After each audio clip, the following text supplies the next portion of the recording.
अपने बीच में नहीं बोलती थी, पर इस बार सब दम थे क्योंकि चारू ने पहली बार बाहरी शिष्य के लिए अपनी आवाज उठाई थी। दर्श चारू को देखता ही रह गया। चारू ने उस औरत से कहा, तुम यहाँ से जा सकती हो। चारू को देख वो औरत भी शांत हो गई। चारू का प्रभाव ऐसा है कि उसके सामने कोई ज्यादा कुछ बोल नहीं सकता। चारू के कहने पर वो औरत अपने बच्चे को लेकर वहां से निकल गई। बाकी सब भी अपने कामों में लगने लगे। दर्श चारू के पास गया और उसने कहा, शुक्रिया बहन। चारू ने कहा, बड़ी बहन हो तुम्हारी, इतना तो कर ही सकती हूँ तुम्हारे लिए। दर्श ने कहा, बेशक, पर ऐसे सबके सामने एक बाहरी शिष्य के लिए आवाज उठाना ठीक नहीं है। चारू ने कहा, तो अब तुम मुझे समझाओगे कि मेरे लिए क्या ठीक है और क्या गलत है।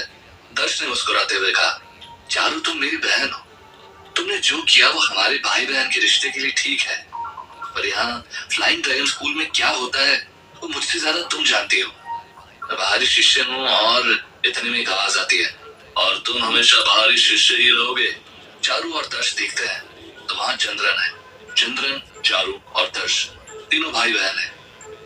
चंद्रन दर्श को हमेशा नीचा दिखाता है क्योंकि वो चौथा स्तर पार नहीं कर पाता।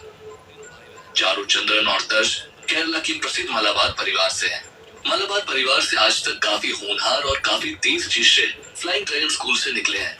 मलाबार परिवार की इज्जत और शान को ये बात चार चांद लगाती है, पर दर्श एक ही है जो इसमें नाकामयाब है और इसकी वजह से उसे पूरे परिवार से धिक्कार मिलती है।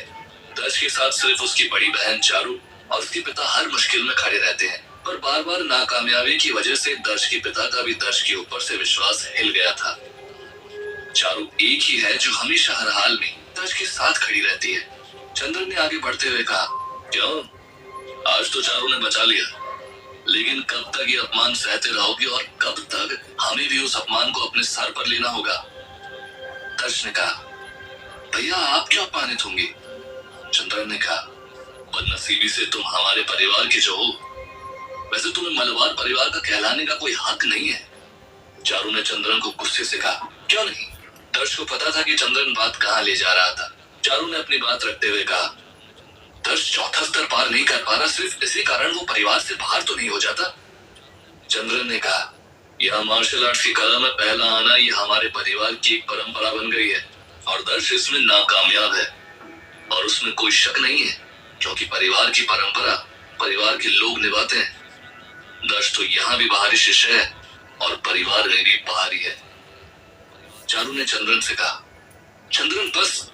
चंद्रन ने कहा, चारू जानता हूँ कि तुम्हें दर्श के प्रति बहुत प्रेम है, और ये मत भूलो कि दर्श को पापा ने गोद लिया था, वो हमारे खानदान का खून नहीं है। दर्श ये सब एक हल्की सी मुस्कान के साथ सुन रहा था। चारू ने कहा, खानदानी और प्यार सिर्फ खून से नहीं मापी जाती, ये दर्श की खानदानी है जो वो तुम्हारे रोज के ताने चुपचाप सुन रहा है। चंद्रन ने कहा, क्यों नहीं सुनेगा, क्योंकि उसे उसकी औकात पता है। चारू कहती है, औकात अगर सिर्फ फ्लाइंग ड्रैगन स्कूल में मार्शल आर्ट्स के चौथे स्तर से तय होती है तो दर्श वो भी पार करेगा। चंद्रन जोर से हंसता है। चारू ये कोई भयानक सपने से कम नहीं है। चारू अपनी जेब से एक सुनहरी जड़ी बूटी निकालती है। उस सुनहरी जड़ी बूटी को देख चंद्रन की आंखें बड़ी हो जाती है। चंद्रन की आंखों में उस जड़ी बूटी को पाने की चाह नजर आती है। दर्श उस जड़ी बूटी को देख सिर्फ मुस्कुराता है। चंद्रन का चारू से बात करने का तरीका एकदम बदल जाता है। वो अब चारू से एकदम प्यार से बात करने लगता है। चंद्रन कहता है कि बहन ये तुम्हारे पास है, तुम ये मेरे लिए लाई हो ना। चारू वो सुनहरी जड़ी बूटी दर्श के पास ले जाती है। चंद्रन कहता है, बहन ये तुम क्या कर रही हो, तुम्हें पता है ये जड़ी बूटी कितनी कीमती है। चारू कहती है, हाँ, पूरे साल में एक ही बार ये जड़ी बूटी खिलती है और हम उसे एक ही बार में निकाल सकते हैं, और ये हमारी अंदरूनी शक्ति से भी मिला सकती है। चंद्रन कहता है कि ये जानते हुए भी तुम ये दर्श को देने जा रही हो, जो इतने सालों में कुछ नहीं कर पाया, वो अब क्या करेगा। तुम ये मुझे दे दो। वैसे भी ये जड़ी बूटी को खिलाने के बाद उसको उपयोग में लेने का हक सिर्फ हमारे परिवार को है, और दर्श से ज्यादा हक मेरा बनता है। चारू ने चंद्रन की बातों को अनसुना कर दिया। चारू दर्श को जड़ी बूटी देने जाती है तो चंद्रन दर्श के ऊपर अपनी कला का एक दाव करता है, और अचानक से ऐसा दाव के सामने दर्श टिक नहीं पाता और गिर जाता है, और चंद्रन फिर से उस जड़ी बूटी को हासिल करने के लिए अपनी काबिलियत दिखाता है। और चारू दर्श को अपने एक हाथ से उठा लेती है और चंद्रन को दर्श से दूर रहने को कहती है और फिर चारू दर्श को वो जड़ी बूटी दे देती है। दर्श वो सुनहरी जड़ी बूटी को अपने हाथ में लेता है। पीछे हल्की सी बिजली की आवाज आती है। दर्श कहता है, चारू तुमने मेरे लिए जो सोचा और जो किया उसके लिए बहुत बहुत शुक्रिया। आशा है मैं तुम्हारे इरादों पर खरा उतरूं। चंद्रन कहता है, तुम्हारे पास वक्त बहुत कम है। चौथे स्तर की परीक्षा कल ही है। तुम्हारा कोई कुछ भी अच्छा नहीं कर सकता। चारू, ये सुनहरी जड़ी बूटी दर्श को देने का अफसोस तुम्हें बहुत जल्द होगा। चारू कहती है, फिलहाल तुम यहाँ से चले जाओ, वरना तुम्हें यहाँ होने का अफसोस ज्यादा होगा। चारू की आंखों में देख चंद्रन डर जाता है और वहां से निकल जाता है। दर्श चारू को हाथ जोड़ के नमन करके वहां से निकलता है। दर्श थका हारा अपने कमरे में आता है, बैठ जाता है। उसे चंद्रन की बात याद आई कि कल चौथे स्तर की परीक्षा है। दर्श अपनी जेब से सुनहरी जड़ी बूटी निकालता है। दर्श को याद आता है कि आज से 5 साल पहले एक जोर की बिजली गिरी थी जिसने पूरे आइलैंड को नष्ट कर दिया था। उस आंधी का नुकसान ऐसा था कि एक पेड़ या एक पत्ता कुछ भी नहीं बचा था। सब वीरान हो गया था, जैसे वहां कभी कुछ था ही नहीं। और एक 10 साल का लड़का वहां दौड़ के वो तूफान से भरे आसमान के नीचे भाग गया था। वो बच्चा और कोई नहीं, दर्श था। 5 साल हुए इस बात को। काफी लोगों ने बहुत कुछ जानने की कोशिश की, वो तूफान आखिर कैसे और कौन सी दिशा से आया, पर कोई सुराग न था।